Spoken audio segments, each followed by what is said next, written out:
சாதனை உங்க நினைப்புல வருவதற்கு உங்க திட்டம் நிறைவேறாது.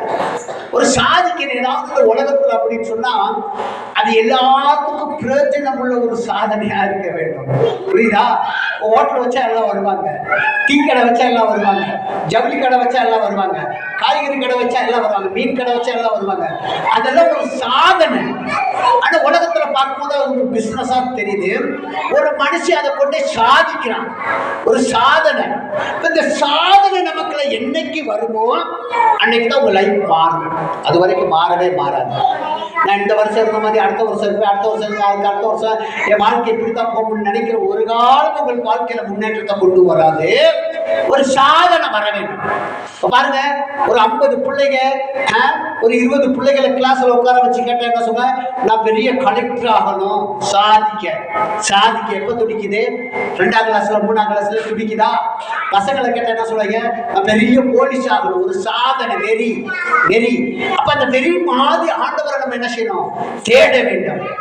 வெளிநாட்டுல பாத்தீங்க அப்படின்னா பொண்ணு மாப்பிள்ளை கொடுக்கவே மாட்டாங்க. தெரியுது அது உங்களுக்கு? உன் ஃபியூச்சர் பிளான் என்ன, உன் திட்டம் என்ன, இப்பதான் பொண்ணு பார்த்துருக்கீங்களா? வெளிநாட்டுல அவ்வளவு சீக்கிரம் பொண்ணு எடுக்க முடியாது, பொண்ணு கேட்கவும் முடியாது. ஒரு சாதனை, நம்ம ஃபியூச்சர் லைஃப்ல என்ன பண்ண போற அப்படின்றப்ப அவங்க சொல்லுவாங்க, என் ஃபியூச்சர் லைஃப்ல பெரிய ஒரு கம்பெனி வந்து ஓபன் பண்ண போறேன், நான் ஒரு 10,000 பேருக்கு வேலை கொடுக்க போறேன். அங்கதான் நம்ம என்ன செய்ய அலைன்ஸ் பேச முடியும். ஆனா இந்தியாவில் அந்த கலாச்சாரமே இல்லாம போச்சு. நீ ஆடுது மாடுது எல்லாரும் ஆனா என்ன செய்ய, பொண்ணு தர மாப்பிள்ளை தர கட்டி கட்டி போகுது. அப்படி இல்ல, ஃபியூச்சர் என்னமோ நமக்கு அந்த திட்டம் ஓடிக்கிட்டே இருக்கணும், ஓடிக்கிட்டே இருக்கணும்.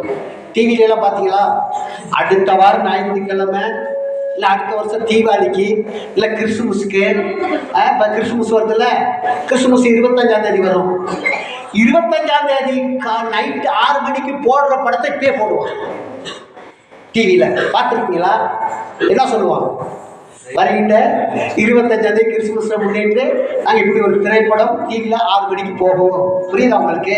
அப்போ அதெல்லாம் என்னன்னா ஒரு சாதனை, ஒரு 10 பேர் பார்க்கக்கூடிய ஒரு காரியம். அப்போ அதே போல நம்ம வாழ்க்கையில் நீங்கள் டீச்சரை மாற்றுங்க. ஒருவேளை இன்றைக்கு நீங்கள் சபைக்கு வந்திருக்கலாம், இந்த இடத்துல வந்திருக்கலாம், ஒரு டீச்சரை மாற்றுங்க, ஒரு காரியத்தை மாற்றுங்க. ஒருவேளை நான் குழந்தை பாக்கியமே எனக்கு கிடைக்காதுன்னு நீங்கள் நினைக்கவே வேண்டாம். நிறைய தேவன் குழந்தை பாக்கியத்தை கொடுத்திருக்கிறார். ஒருவேளை திருமண பந்தி ஆகாம இருக்கலாம், திருமண பந்தி ஆகல் நினைச்சுக்கிட்டே இருக்க நடக்கும். அது ஆண்டவர் சமூகத்துல காத்திருக்கணும். அது ரொம்ப ரொம்ப ரொம்ப முக்கியம். ஆண்டவர் சமூகத்துல காத்திருந்தா அவர் காரியங்கள் என்ன செய்வாரு?